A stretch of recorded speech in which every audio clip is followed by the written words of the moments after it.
Shalom Bapak Ibu yang terkasih dalam Tuhan. Kita akan melanjutkan kembali serial tematik kita yang berbicara tentang ada apa dengan Amalek. Kita sudah sampai saat ini adalah ketika Amalek melawan Raja Saul. Ya, kita melihat apa yang terjadi. Kenapa begitu penting kita melihat masing-masing generasi itu ada perlawanan terhadap Amalek, dan itu menjadi pesan yang penting bagi kita. Coba kita lihat bersama episode yang keempat ini, yaitu Amalek versus Raja Saul. Coba kita lihat seperti apa. Nah, saudara yang terkasih, ini adalah Raja Saul yang ketika itu melawan akan Amalek. Dan itu dinyatakan dalam 1 Samuel pasal 15 ayat 7. Lalu Saul memukul kalah orang Amalek mulai dari Havila sampai ke Syur yang di sebelah timur Mesir. Jadi memang dalam peta, kalau kita melihat peta yang ada pada waktu itu, bahwa Amalek itu posisinya ada di tanah Kanaan. Dan kita ingat bahwa ada pesan pertama dari Tuhan tentang Amalek ini. Pertama pada Keluaran pasal 17 ayat 14. Kemudian berfirmanlah Tuhan kepada Musa, tuliskanlah semuanya itu dalam sebuah kitab. Memang benar-benar supaya diingatkan.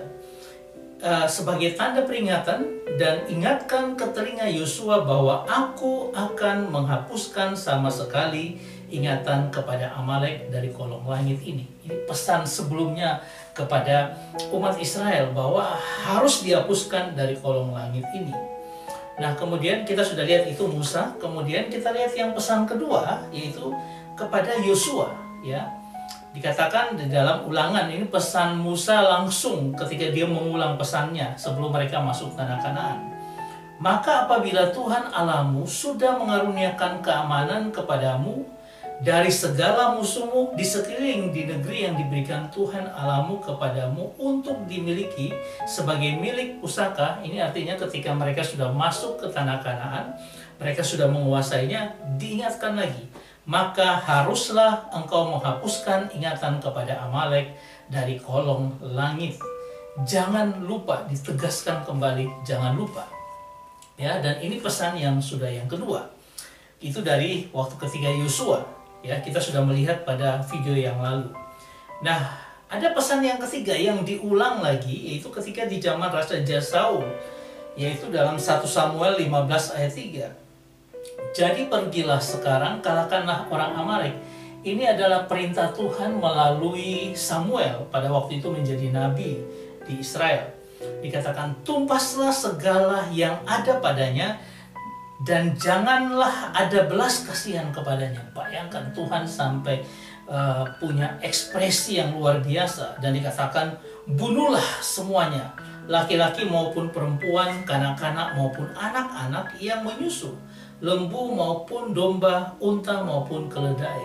Karena bangsa ini sudah betul-betul bobrok penyembah berhala dan luar biasa jahat di hadapan Tuhan. Dan Tuhan katakan harus di bumi hanguskan, ya, ditumpas. Saudara yang terkasih, ini adalah ketika zaman Raja Saul.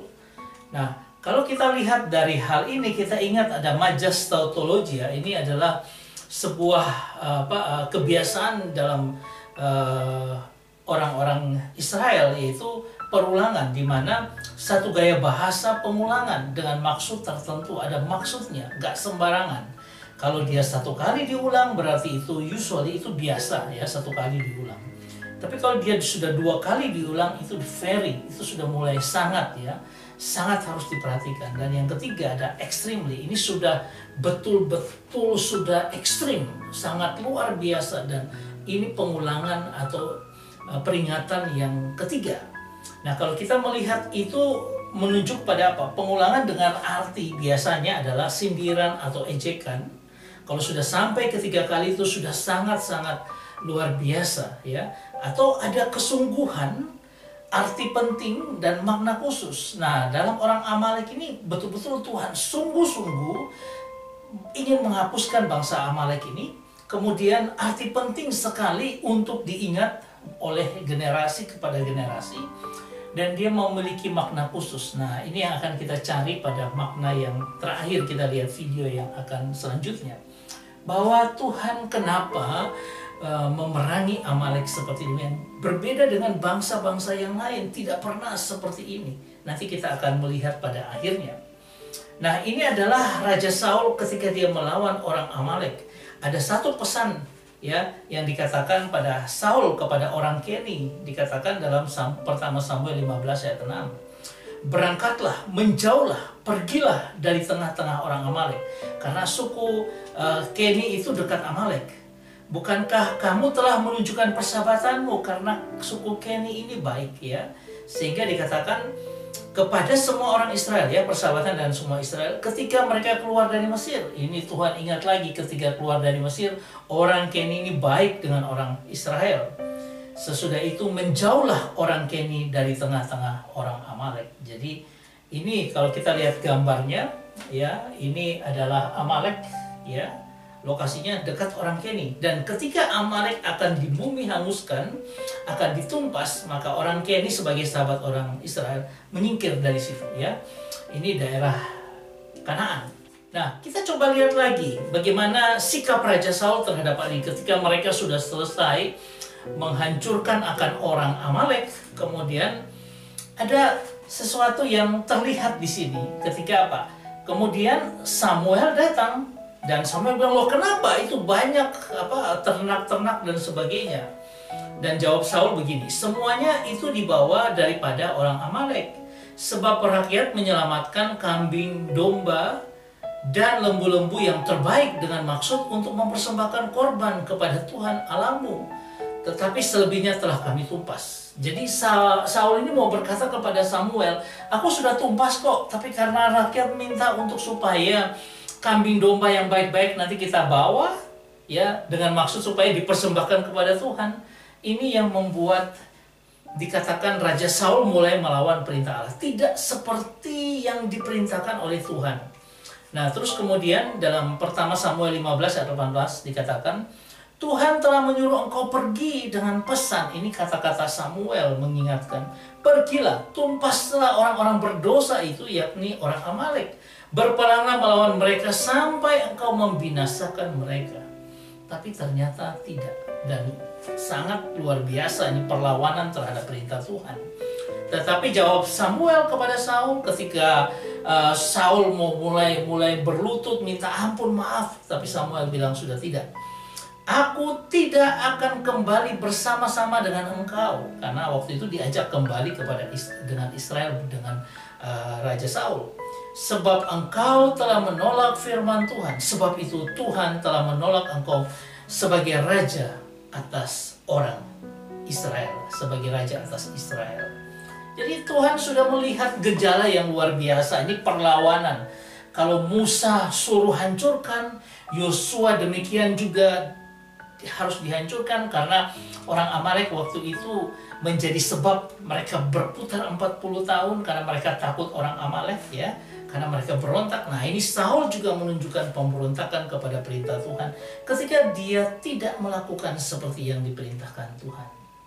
Saudara yang terkasih, refleksi bagi kita. Coba kita lihat sebentar refleksinya seperti apa. Pertama, hanyalah Tuhan yang bisa kita andalkan untuk menyelamatkan kita dari Amalek. Ini musuh yang sangat berbahaya.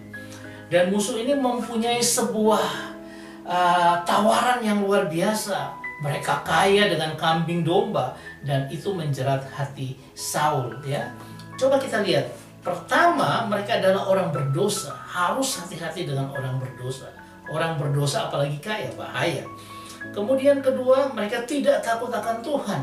Mereka penjara, penipu, karena mereka selalu merampok orang di sekeliling mereka. Mereka berperang, mereka menjarah, mereka punya banyak kekayaan. Kemudian apa? Orang licik yang menyerang kelemahan kita. Hati-hati, orang-orang Amalek ini menyerang bagian belakang, bagian terlemah dari kita. Sehingga kita harus waspada. Dan orang yang memukul di belakang kita sudah menyerang, dia menyerobot dari belakang, dia menghancurkan kita dari belakang. Ini orang Amalek. Dan ini yang membuat Tuhan marah dengan orang Amalek, dan Tuhan perintahkan harus dihapuskan dari kolong langit ini. Dan Saul, raja yang Tuhan percayai untuk memimpin orang Israel, gagal dalam hal seperti ini. Saudara yang terkasih, coba kita refleksikan bahwa kita butuh ketaatan sepenuhnya untuk melaksanakan perintah Tuhan secara konsisten. Tuhan katakan hapuskan Amalek, harus ada penghapusan Amalek dalam kehidupan kita. Nanti kita akan melihat yang lebih dalam lagi. Jangan pernah kita munafik di hadapan Tuhan untuk memperoleh keuntungan dari perintah Tuhan. Mentang-mentang Amalek ini kaya, domba kami domba banyak, oh bawa aja kami domba, kita persembahkan kepada Tuhan. Ya, kita mencari keuntungan dari perintah yang Tuhan berikan, dan itu tidak diperkenan Tuhan. Dan ini menjadi kegagalan bagi Saul dan menjadi pelajaran bagi kita supaya apa? Kita harus hati-hati. Kita akan melihat lanjutannya, yaitu tentang bagaimana Amalek dengan melawan akan Daud. Ini sangat menarik. Bagaimana Daud yang raja yang taat akan Tuhan, bagaimana mereka melawan Amalek dibandingkan dengan Saul yang tadinya tidak taat Tuhan dan tergoda dengan iming-iming yang dilakukan oleh orang Amalek ini. Saya berharap ini masuk dalam hidup kita supaya apa? Pada akhirnya nanti ya, kalau kita lihat video-video selanjutnya, kita akan mengambil sebuah garis besar bahwa harusnya hidup kita seperti ini di abad modern ini. Tuhan memberkati kita semua. Amin.